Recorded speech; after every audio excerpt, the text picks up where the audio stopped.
Olá, hoje falamos da lição de domingo, a última lição aqui do nosso trimestre, lição sobre o livro de Hebreus, uma lição maravilhosa. E a lição de domingo tem como título Cuidando do Povo de Deus. Já o título dá uma missão, cuidando, está no gerúndio ali, fazendo, concedendo.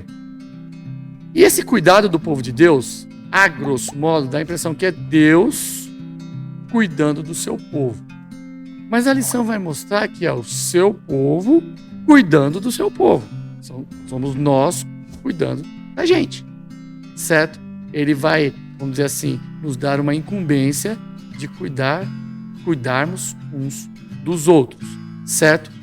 Lá em Hebreus 13:1, né? E Romanos 12:13 vai falar do quê? Primeiro, que você se torne participante da necessidade do outro.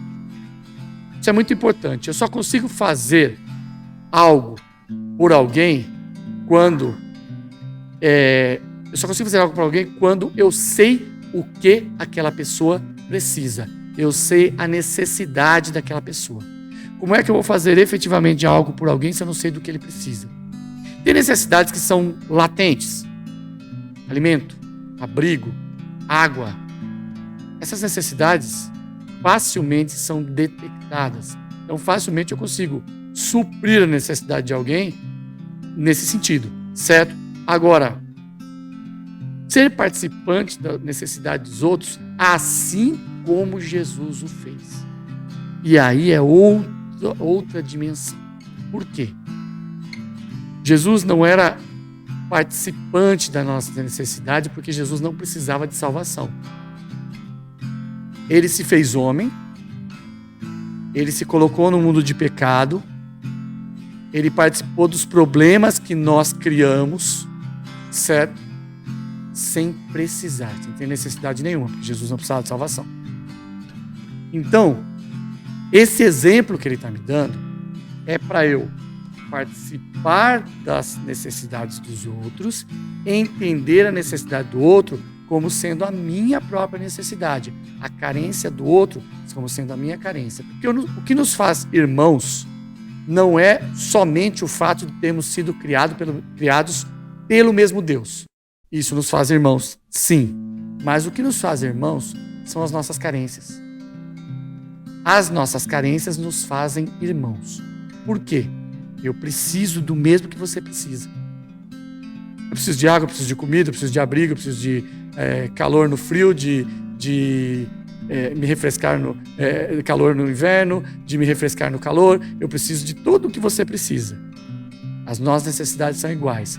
Nós carecemos de graça, nós carecemos de misericórdia, nós carecemos de salvação, nós carecemos da ação do Espírito Santo na nossa vida.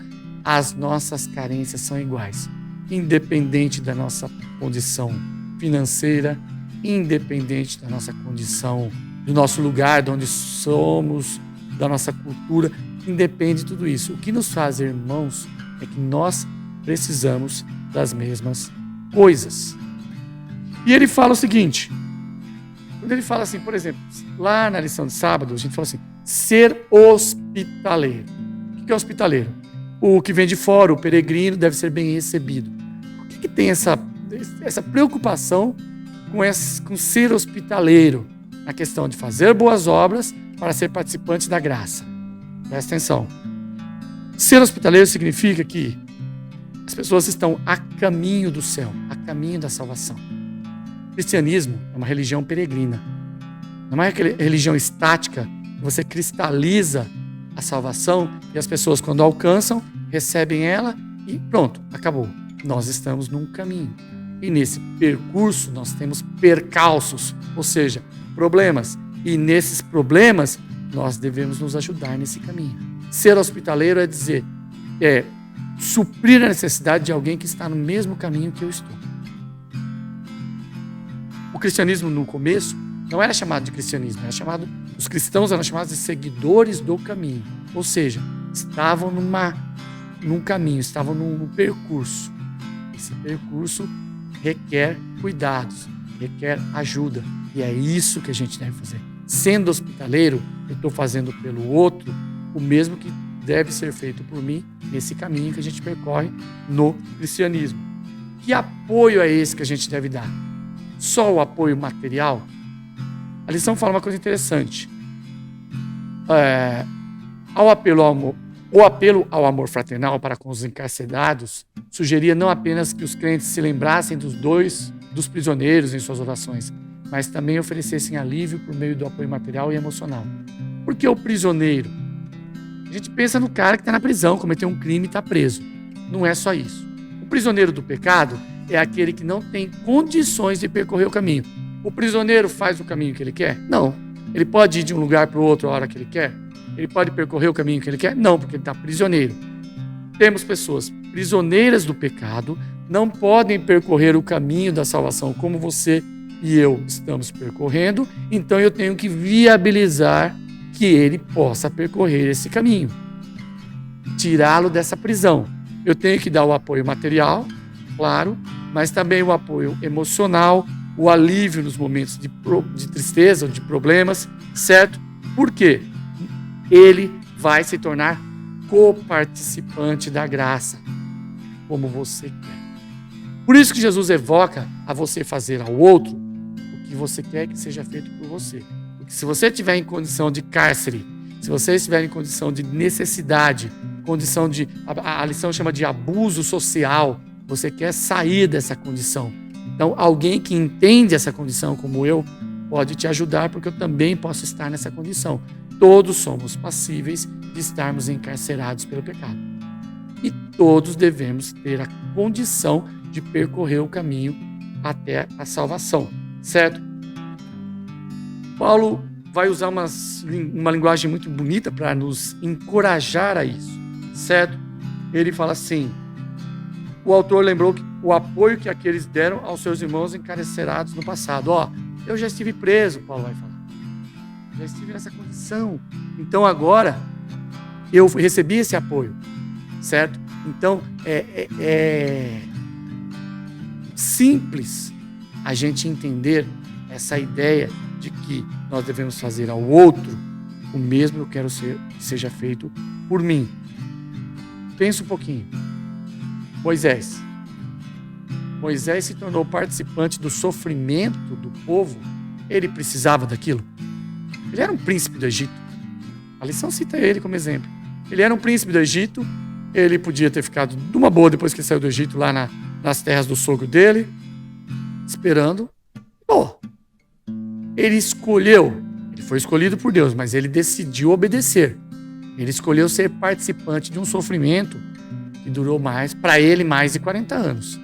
E que no final desse sofrimento para ele foi a morte. Então, o altruísmo, o doar-se ao outro, existe uma palavra que se encaixa muito bem nesse contexto, e eu vou usar ela para a gente terminar a nossa reflexão da lição de domingo, uma palavra chamada alteridade. Alteridade, se você procurar no dicionário, alteridade significa como se eu fosse viver a vida do outro. Estar na pele do outro para entender o que o outro passou. Certo? Não é só altruísmo, não pensar que o altruísmo é o contrário do egoísmo. O altruísta pensa nos outros, o egoísta pensa em si mesmo. A alteridade tem a ver com eu vivenciar o sofrimento do outro. Isso, participar do sofrimento dele, sentir na pele o sofrimento, calçar o sapato dele e caminhar o caminho dele. Isso é alteridade. É a isso que a lição nos convoca. A alteridade. É o que a gente fala quando a gente ora a oração do Pai Nosso. E quando a gente ora a oração do Pai Nosso sem prestar muita atenção, a gente está pedindo a Deus o seguinte: Senhor, faz comigo do mesmo jeito que eu faço com o outro. Não é assim que nós falamos? Perdoa as minhas dívidas, perdoai as minhas ofensas, do mesmo jeito, na mesma medida que eu perdoo quem tem ofendido. Sabe o que eu estou falando para Deus? Faz comigo, Senhor, do mesmo jeito que eu faço com os outros. Isso é muito sério. Talvez seja a parte mais séria da oração do Pai Nosso. Senhor, você faz exatamente comigo do jeito que eu faço com os outros. Quer dizer, Se eu não faço o bem ao outro, o Senhor não precisa fazer o bem para mim. Se eu não estou lutando pela salvação do outro, o Senhor não precisa morrer para me salvar. É isso que nós estamos falando. A alteridade é: eu vou calçar o sapato do outro e fazer o caminho dele. Se eu precisar sofrer junto com ele, eu vou sofrer. Ninguém tira o outro da lama sem se sujar um pouquinho. Ou seja, eu tenho que me doar para salvar as pessoas. Eu tenho que me doar para ajudar os outros. Eu tenho que tirar de mim para dar para o outro. Não é o que sobra, é o que eu tenho. Jesus não pede o que sobra. E não é só o material, é o emocional, o espiritual, tudo isso deve ser uma doação. Isso é fazer boas obras e isso me faz participante da graça do nosso Senhor Jesus Cristo. Essa foi um resuminho aí da lição de domingo. Tenha uma boa semana. Durante a semana a gente vai comentando mais sobre essa maravilhosa lição do 13º sábado aqui da lição de Hebreus. Até mais.